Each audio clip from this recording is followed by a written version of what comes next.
What's going on, everybody? This is Upstate Bets here for Week 2 NFL player props. I got my cousin here, Mark. Unfortunately, Riaz wasn't here to make it, so we got some player props to talk to you guys about. Hopefully, you watched the game bets video that was featured, some couple bets that we were looking at, and um, yeah, I think we had some solid bets on there, and now we're getting into some player props. So I'll start off the video by saying my top player prop of the week is Dak Prescott over 1.5 touchdowns. I think this is an easy spot for him with the game total at 55.5. I think this is a spot where Prescott is going to smash. He might throw 4 touchdowns in this game. I think if you can kind of teaser it and you can get it at 2.5, do it because this is a spot where Dak is going to smash.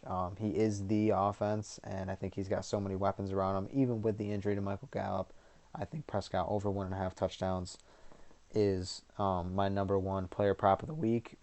Mark, your favorite player prop of the week is Aaron Jones over 88.5 total yards. So what do you think about this?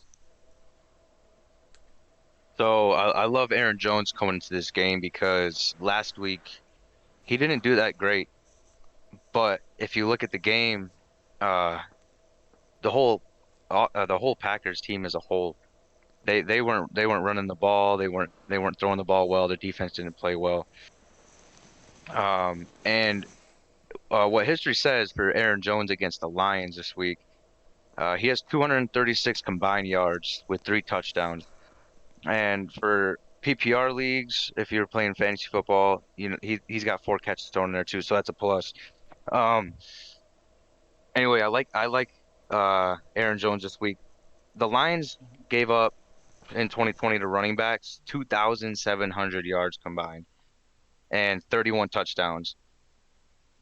So the 49ers last week against the Lions, they finished with 150 combined yards with 2 touchdowns and 2 catches versus the Lions. So obviously the defense from 2020 doesn't seem to get much better against the rush. Um, I see Aaron Rodgers having a big game coming off that terrible week he had last week, and I think that's just gonna uh, do his diligence for Aaron Jones, considering Aaron Rodgers having a monster game. We'll be seeing a lot of handoffs to Aaron Jones, especially in garbage time at the end when the Packers are up by a ton. I'll take Aaron Jones 80.5 combined yards all the way. Yeah. Also, remember, guys, this is total scrimmage yards. This isn't just rush yards. So you're getting Aaron Jones at over 88.5 here.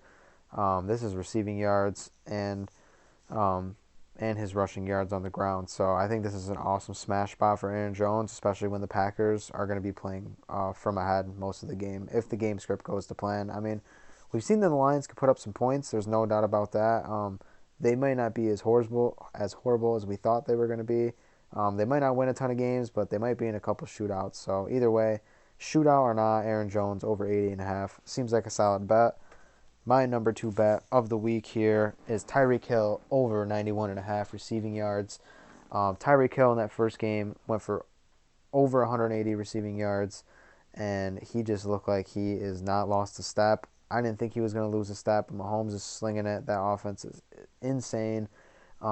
I think they're just going to keep getting him more involved. I don't know what they have him at for receptions right now, but that's not the point. I think Tyreek Hill is one play away from breaking a 70-yarder. So if you get something like that, now you're looking at him to get almost just 20 receiving yards, and that's something that he can do in his sleep. So I think 91 is shallow, especially after that game he just had, and they're using him underneath.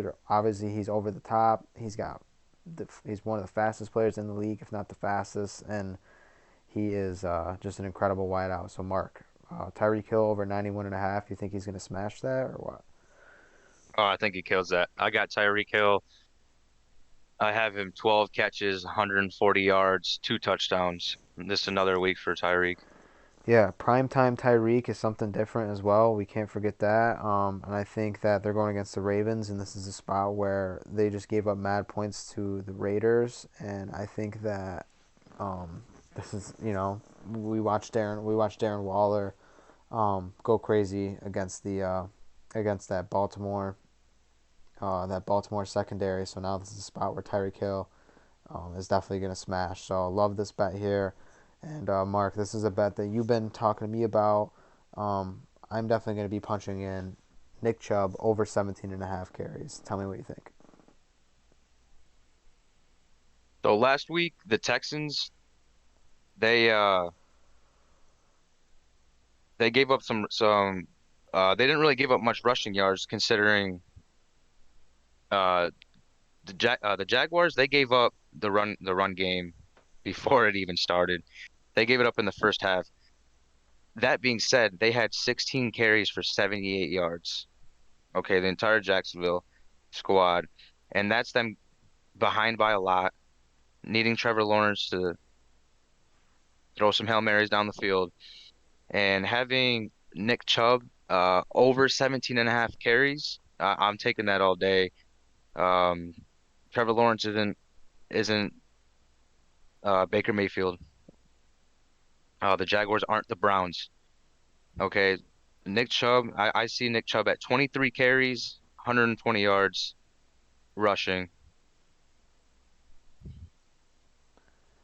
I mean, I agree as well. I think if you go just in terms of game script, I think that the Browns are heavy favorites here, and this is a spot where um, I think the Browns are going to jump out to an early lead, and I think before you know it, the Browns are going to be up by two scores, maybe three scores, four scores, and now Nick Chubb is just getting the ball and they're just kind of eating up clock.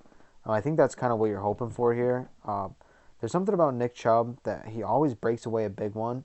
So he's got like this crazy breakaway ability, and you don't even really think about it like him as a person or as a runner that he's got that type of ability. But if you look at his game logs and his game long for over each season, he breaks away like a 60, 70 yarder. So I would like to see what his over is too on his rushing yards as well. But 17 and a half carries, it seems like a fair spot. It's going to be tough for me to think that he's going to get over 21, 22, but I think around 19, 20 is fair. It just kind of depends how much the Texans stay in it, I think. Um, but this is who Nick Chubb is. He gets a ton of carries. He's the best, one of the best pure rushers in the NFL. So Nick Chubb over 17 and a half, I think is a smash spot too. So this is the last player prop of the video. This is the one that's actually positive money at my site. I got him at plus 117 for Calvin Ridley over 6.5 receptions. So a lot of people may be thinking, well, the Falcons looked horrible last week. They couldn't even get a first down in the first quarter. They were so bad that game, and they were definitely not playing a team on defense that's as talented as the Buccaneers. Philadelphia is nowhere near Tampa Bay's defense. So, this might be a spot where people are kind of like, huh, like, this is not really a smash spot. But I think if you're going to kind of tag this bet along in a parlay and you're getting positive money on a receiver that should be looking at 11 to 12 targets, I think this is an awesome opportunity. I think the Falcons know that they got to be better on offense. They have just too much talent. Matt Ryan he's thrown for 5,000 yards in a season. Kyle Pitts is there. He's a tremendous athlete. Mike Davis in the backfield, he's subpar, but he's got a chance to prove himself. But now Calvin Ridley is a 5-star receiver in my book, and I think that this is a spot for him to catch maybe 10, 11 balls because just quite simply they need him to. Because if they don't put the ball in his hands, then they're not going to be in a position to score.